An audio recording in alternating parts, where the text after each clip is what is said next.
You've got aggressive, ambitious, strong-willed, charming, full of vitality, self-centered, reliable, composed, loyal, systematic, distant, correct, right off the bat for me. Chicago Bulls red, Michael Jordan. What do you think about Tom Brady? Do you think Tom Brady would fall under red, or is it because red doesn't necessarily mean that you're successful? What do you use to get to the finish line? What do you use to get the win? What do you use to get the job done? What do you use to succeed?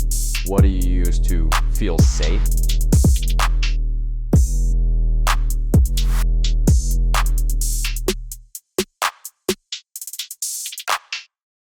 So, I mean, I know one of the things that it says in the book, it's an acronym. Yeah. So essentially what this book uses is a form of the DISC method. So the DISC method itself stands for an acronym that stands for Dominance, Inspiration, Stability, and Compliance Ability System. So all the different forms of these tests, we use one at our office. Yeah. It's the culture index, right? All these different forms, I think just about all of them are a different form of the DISC method. Right. And then they obviously created their own different types of algorithms, but they all fall pretty within this. But one of the reasons why I think it is so important for us to be talking about these things is because for me, in my personal experience, the self-awareness is just so big. Right.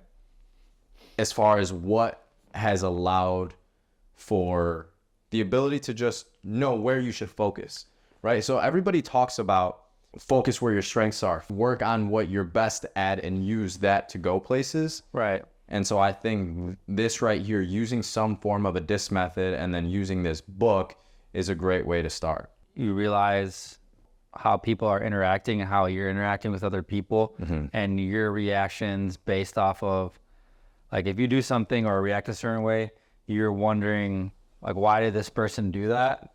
Which I do a lot. But then once you kind of go through the topics and the all the notes, and you're like, okay, well, this person probably did this because of this, or, and vice versa, right? So you're really, it makes you really think about, why am I doing this, or why am I reacting this way? And why is this person doing that? Why are they reacting that way? If that makes sense. Right. Which I love his story, because part of the reason why he called it Surrounded by Idiots was because he ran into frustrating moments in his career where he was like, why is everyone around me an idiot? Right. And so it led him on this discovery of okay, obviously not everyone is an idiot. So I think just the biggest thing I took away was the stories from each group. So obviously, there's 4 different colors or groups they use in the book. So I think it's just cool because each one's broken down individually, and then there's also a story to go with it. So he has in a couple stories, there's one coworker that is either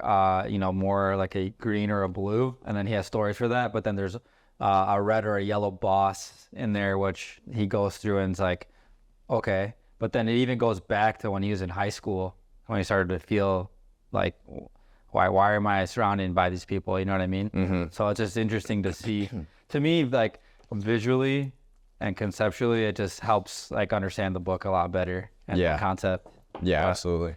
Well, let's kick off with that. So I'll read through. So there's 4, like Pat said, there's the red, there's yellow, there's green, and there's blue. So there's really 4 different categories. And from what I understand, everybody has a leading color, and then most people have a second color, and then very rarely you have a third. Right. I think that's a very, very rare thing that happens. But so predominantly everyone has definitely one, and then probably a second. Yeah. In most cases as well. So I'll start off with red. I'll just read off the traits that outlines in the book for each one, and then we'll go through each color one at a time. So the first one is red, and here are the characteristics for a red personality. You've got aggressive, ambitious, strong-willed, goal-oriented, pushing, problem solver, pioneer, decisive, innovator, impatient, controlling, convincing, performance-oriented, powerful, results-oriented, initiator, speed, timekeeper, intense, opinionated, straightforward, independent. That's red. Awesome. Awesome. So jumping over to the yellow, here's some of those traits. Talkative, enthusiastic, persuasive, creative, optimistic, social, spontaneous, expressive, charming, full of vitality, self-centered, sensitive, adaptable, inspiring, needs attention, encouraging, communicative, flexible, open, sociable, imaginative, and also easygoing. All right. And then I'll go over to green. Patient, relaxed, self-controlled, reliable, composed, loyal, modest, understanding, lengthy, stable, prudent, discreet, supportive, good listener, helpful, producer, persistent, reluctant, thoughtful, conceals feelings, considerate, kind. Awesome. And then we'll cap it off with the fourth one, blue. So conscientious, systematic, distant, correct, conventional, seems insecure, objective, structured, analytical, perfectionist, needs time, reflecting, methodical, seeks facts, quality oriented, scrutinizes, follows rules, logical, questioning, meticulous, reflecting, and reserved. So a lot of words. A lot of words, but I love the way that they grouped it together. I mean, I think in giving a color to each type of personality was a good way to really outline it. Thinking of a few of your favorite personalities, whether it be in sports, movie characters, cartoons, YouTube, podcasters, whatever, you name it. Let's go through and kind of identify one that we think is for each. Yeah, I would say for that one, right off the bat, for me, Chicago Bulls red, Michael Jordan. So just, like performance-oriented, powerful, results-oriented. Just always thinking about The Last Dance after I watched that. Mm-hmm. The first thing I thought of when I read the red section was that. Just a lot of those checked off there. Yeah, for sure. Kobe Bryant would definitely be one of those as well. I mean, obviously looked up to Michael Jordan a lot, so modeled his game after him quite a bit, but Kobe Bryant would definitely be one of those.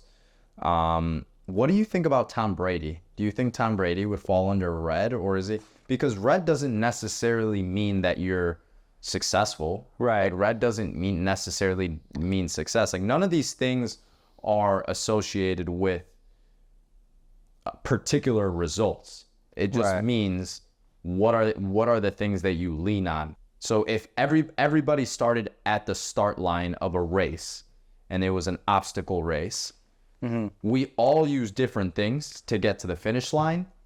But again, going back to that self-awareness, understanding what are you using to get to that finish line. Yeah. Right. And so I don't know. I don't know if Tom Brady falls under that. I would think yes, especially as an athlete.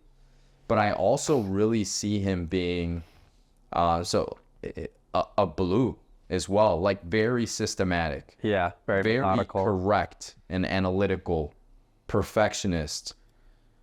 Yeah, that's where it gets interesting because I think also just we kind of always tend to associate the colors with different other characteristics. Like, for example, just because if you fall in the red behavior doesn't mean you're angry or mean or a jerk or whatever. So I think just looking at some of the quick descriptions they had in the back summary of the book was if you look at red, you could look at them as being more dominant and commanding. Again, doesn't mean you're angry or rude. Yellows, like social and optimistic. Greens, laid back and friendly. And then blues, analytical and precise. So definitely, let's say, would throw Tom in the blue maybe. Just very analytical, very precise, very meticulous. But also there's a little bit of, let's say maybe some red in there because obviously, they're goal-oriented, things like that. So that's where the quadrants kind of come in, That's why it's so interesting. Yeah. I think you pointed out something that's really, I think a really important thing to point out too. Like you pointed out, like the red is aggressive, right? Doesn't necessarily mean that they're a mean person. Right. Right? It's just, again, it goes back to that point of like, what do you use to get to the finish line? What do you use to get the win? What do you use to get the job done? What do you use to succeed? what do you use to feel safe? Right. Right? Like a lot of times people can run into situations where maybe whether it's physically or emotionally, they don't feel as safe, and their mind is going to take them to those traits Right. that have gotten them to where they are today. Right. So for someone, it might be aggressive, and we might think, oh my gosh, that person is so mean. But no, they're Right. just probably protecting themselves or trying to get the job done or whatever the case might be. But I also found, so I mean, we touched on this a little bit earlier, but I found it in my highlights, so I wanted to point it out. So about 80% of all people have a combination of two colors and dominate their behavior. Approximately 5% have only one color that dominates behavior. Right. The others are dominated by three colors. So a majority is two. There's a smaller percentage that is one. And then what is that leaves? Quick maths. Right. 15% then have three. Right. So Right? a mix of three. Yeah. Yeah. So I mean, I think it's pretty safe to say that a majority of people are going to fall under those two colors. Do you want to dive into? Okay, let's go over to yellow. So let's talk about. So when I think about yellow, I think about the person that is like they shine when it comes to the social side of a team. Right. Right. So like when you have those team bonding activities, whether it's incentives, after work activities like social hours and things like that, or maybe you have rec sports like the team plays basketball together or soccer together, softball together, any of those extracurriculars that are outside of the game that you and that team play. So for example, for us, it's sales, Right. but we might go and play basketball together. We might go and play football together. We might go have a happy hour together. Like the yellows, those are the type of people that I see thriving in those environments. They contribute in making people feel good. They contribute in socializing. They contribute in adding energy from a people perspective. I picture that like viral gif of like that player of that basketball college player where his head is down and he's walking and his teammate that's the yellow coming up and like lifting his head. Yeah. That's definitely a yellow type personality. 100%. You know exactly which one I'm talking about. Right? Yeah. For sure. I don't know. What are your thoughts there? What about you on yellow? Yeah, I think just looking at some of the characteristics, the social, easygoing, and then also more extroverted. So definitely out there, chatting up with everybody. Like you mentioned, if we're at a happy hour, we've got some type of event at the workplace, they're usually the one that's, out there, saying, hey, how's everything going? Chatting it up with everyone again. And just being kind of just more communicative versus being, closed off or just kind of keeping to themselves. So that is what I think of what I think of yellow. And I think, they show in the early summer quadrant in the beginning of the book that kind of is going, red and yellow are kind of on the same side, but not, again, you see some of those traits intertwining. So yeah, more they complement each other in a lot of ways. Right. Yeah. There you go. More, more out there talking with everyone versus just kind of, more reserved. Yeah. Sure. I'm gonna go right back to you for green, to kick us off. I think, and we'll dive into a little bit here later why I think it's better for you to kick off the next two. I haven't really been able to necessarily differentiate green and blue in my mind a ton. Right. And obviously in a little bit we'll talk about why these two I understand a little bit less, but I think blue I understand very much. Green is where I almost picture green and blue very similar, but they're obviously not. Again, it's been a little while since I read the book, but yeah. Kick us off with green. What are some of your thoughts there? What are some of the things that you picture? What are some of the things that you've run into and experienced? Maybe some of your favorite personas. When we were going through some of the notes and just comparing, I would almost put myself in this bucket, I think. Interesting. Looking at some of the characteristics like, producer, persistent, thoughtful, things like that. I think as far as grouping this with the blues, I see what you're thinking there. What they say is the greens are a little more laid back and friendly. So,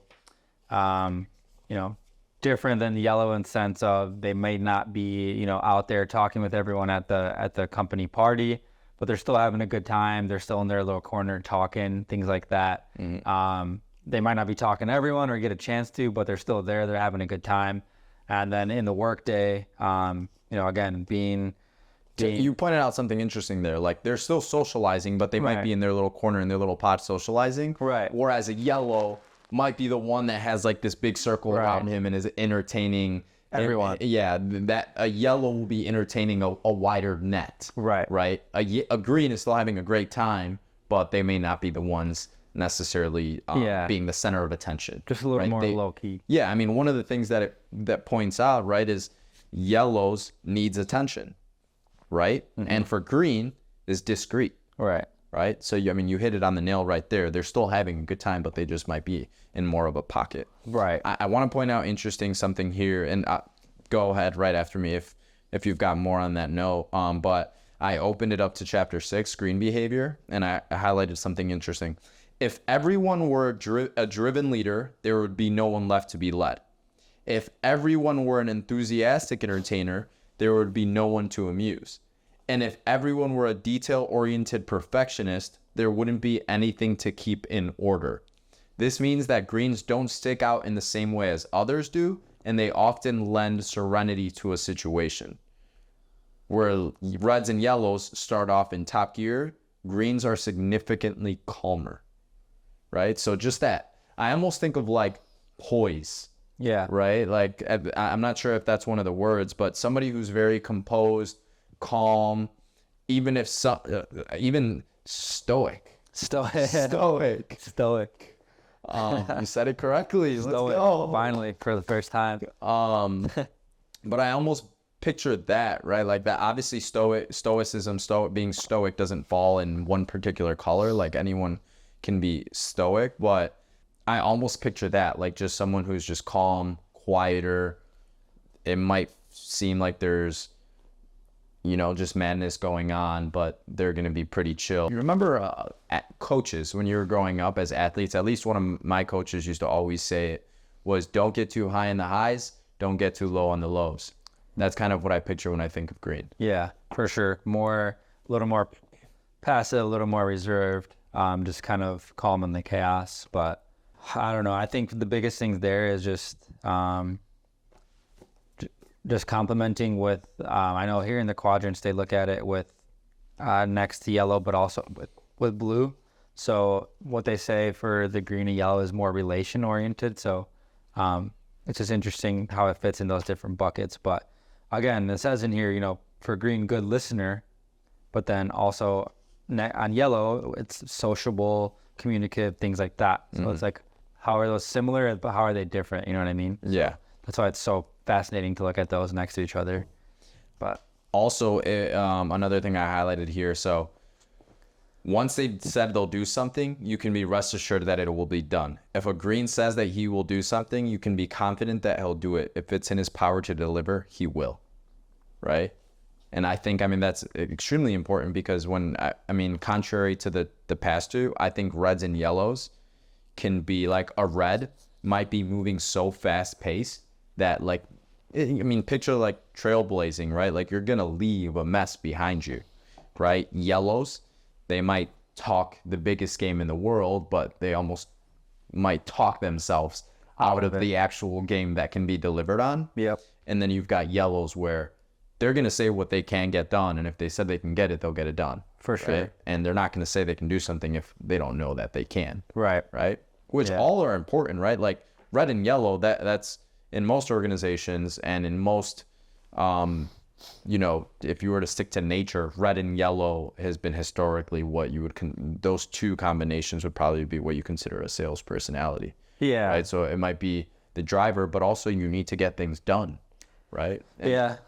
I think automatically people just naturally would just try to group people in those two buckets.